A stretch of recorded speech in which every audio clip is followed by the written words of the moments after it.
ഇതൊരു പക്ഷേ ചരിത്രത്താളുകളിൽ മറ്റൊരിടം കൂടി നേടിയേക്കാം. എന്നാൽ ആ ചരിത്രം ഇനി വാനോളമുയർത്താൻ അയാളിനി ഉണ്ടാവില്ല.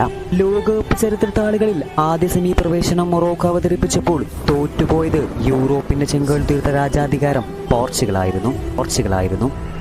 അസാധ്യമായ പോയിന്റിൽ നിന്നും അത്രമേൽ പാകപ്പെടുത്തിയ നീളൻ ക്രോസിന് ഒരായുസിന്റെ മഹത്വമുണ്ടാകുമെന്ന് അറിഞ്ഞില്ല.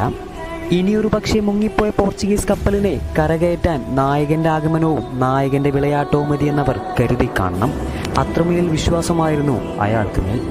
എന്നാൽ ആ മനുഷ്യന്റെ മന്ത്രവിദ്യകൾ കൊണ്ട് അവതരിക്കും മുമ്പ് അൻതുമാമയുടെ ആരവങ്ങൾക്ക് തിരശ്ശീല വീഴാൻ സമയമായിരുന്നു. ഇതോടുകൂടെ സംഭവിച്ചത് പോർച്ചുഗലിന്റെ മാത്രം പടിയിറക്കമായിരുന്നില്ല, ആ മഹാമാന്ത്രികന്റെ ഇത് കൂടിയായിരുന്നു. അത്രമേൽ ഇത് തന്റെ അവസാന ലോകകപ്പാണെന്ന് അയാൾ പറഞ്ഞതല്ലേ. നിസ്സഹായതയാണോ, ഉണങ്ങാത്ത മുറിവുകൾ മനസ്സിനെ വേദനിപ്പിച്ചതാണോ എന്നറിയില്ല. അയാൾ പൊട്ടിക്കരഞ്ഞ് 7-ാം നമ്പർ ജേഴ്സി അയാൾ ഊരിവെച്ചു.